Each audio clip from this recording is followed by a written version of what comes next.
玩交換水晶，如果俾我唔制啊！嗱，你最近係咪好黑仔咧？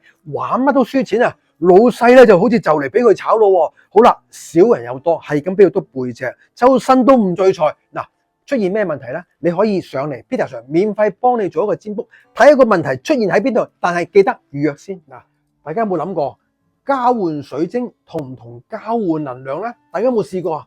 同啲好友出嚟啦！大家喂，呢條水晶好靚喎，哇，襯我件衫喎，可唔可以大家轉一轉交換下戴下？嗱，我想同大家講啦，水晶唔係死物，我成日有講佢有靈性有記憶嘅。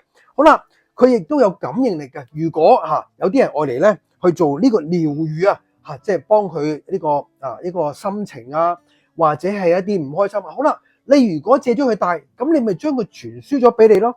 但係大家要記住因為點解咧？水晶有記憶，你嘅情緒全部咧會喺晒度嘅，無論你快樂啦、開心或者唔開心啦，或者悲痛痛苦全部都會喺度。好啦，你俾咗人哋或者佢借咗俾你咧，一定係會有一定你會感受到嘅。所以如果真係萬一要做呢樣，唔該，就一定要做消磁啦。睇翻我個片，我成日有教消磁，一定要做呢樣嘢嘅。如果唔係咧，好啦。你會感覺到突然間個心情有各方面都會好唔安樂㗎啦。大家要記住一樣，水晶佢唔係擦紙膠。通常擦紙膠係點啊？